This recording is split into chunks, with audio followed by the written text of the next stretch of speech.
I returned home to silence. Usually, by this time of evening, the house would be filled with the familiar warmth of routine. Alina humming softly as she cooked, the faint aroma of spices drifting through the air, or sometimes the gentle notes of her favorite songs playing in the background. But that day, there was nothing. No sound of movement, no sign of life. Just silence. A strange chill ran through me as I stepped further inside. The air felt heavier, as though the walls themselves were holding their breath. I set my keys down on the table, listening intently, hoping to catch even the smallest sign that she was there. "Alina?" I called out softly. No answer. I moved toward the bedroom, heart beginning to pound. Something inside me already knew that what I was about to find wouldn't be ordinary. My hand rested on the doorknob for a moment, almost afraid to turn it, and then I pushed the door open. She was there. Alina sat on the edge of the bed, her face pale, her shoulders slumped. Her hands were trembling slightly as they rested in her lap. When she lifted her eyes to meet mine, I felt my chest tighten. They weren't just eyes. They were windows into her soul, and what I saw was despair. It was the kind of look that strips you bare.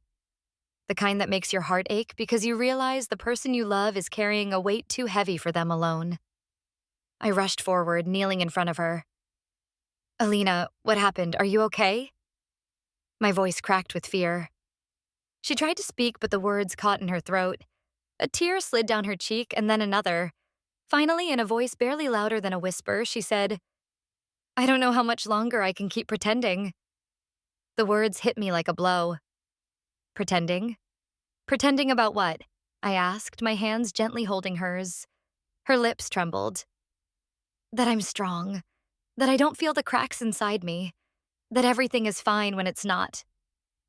I felt my heart breaking. I had always known Alina as the strong one, the one who carried both of us through the storms of life.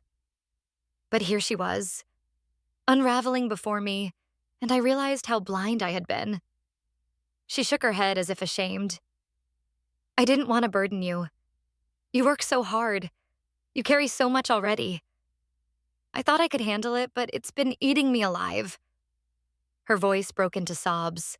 I wrapped my arms around her, not to smother, but to let her know she wasn't alone. "Alina," I whispered, "you are never a burden. Not to me, not ever. If you hurt, I hurt.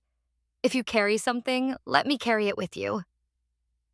She buried her face against my shoulder, crying softly, and in that silence, I understood something profound. Love isn't about pretending everything is fine. It's about seeing the cracks and still choosing to stay. When her sobs quieted, she began to explain. For months, she had been battling a storm inside her heart. A mix of fear, exhaustion, and old wounds she had never spoken of. She told me about nights she lay awake, smiling in the day so I wouldn't worry, but crumbling when the lights went out. She had carried the weight of her pain in silence, afraid I wouldn't understand. Listening to her, my chest ached with guilt.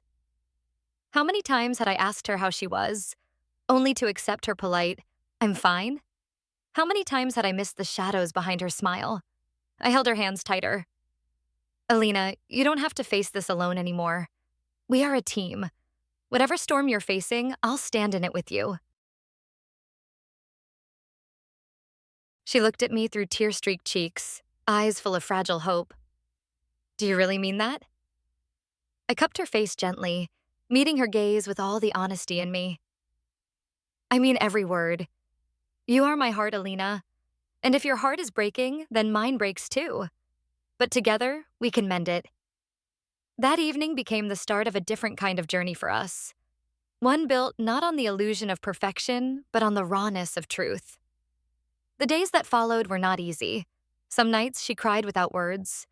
Other days she shared stories from her past, the wounds of her childhood, the insecurities she hid behind her smile, the fears that haunted her when she thought no one was watching. And I listened, truly listened, not to fix, not to dismiss, but to understand. And in listening, I learned how deep her strength really ran. Strength isn't about never breaking. It's about choosing to rise again even when you've shattered. And Alina, despite her despair, was still rising. We began small rituals together.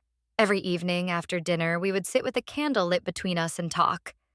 Not about work, not about daily routines, but about what weighed on our hearts. Sometimes it was heavy, sometimes it was light, but every time, it drew us closer. On weekends, we started taking walks in the park hand in hand. There was something healing about those simple steps, about the rhythm of walking side by side without the need for constant words. Sometimes love speaks loudest in silence.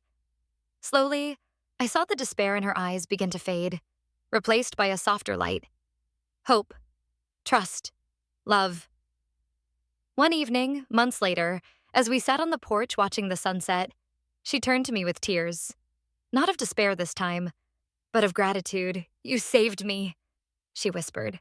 I shook my head. "No, Alina. You saved yourself. I just stood beside you."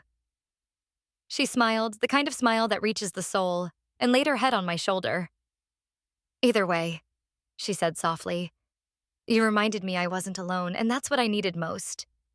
I held her close, my heart full, because in that moment I realized that love is not just about grand gestures or perfect days. It's about choosing to show up when the other person feels unworthy, to hold on when they feel like letting go.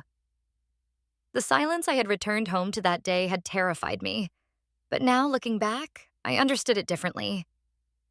That silence had been the cry of a heart longing to be heard. And when I opened that bedroom door and saw her despair, I was given the chance to prove the depth of my love. And I will spend the rest of my life proving it. Every day, every moment until despair has no place between us. Only love.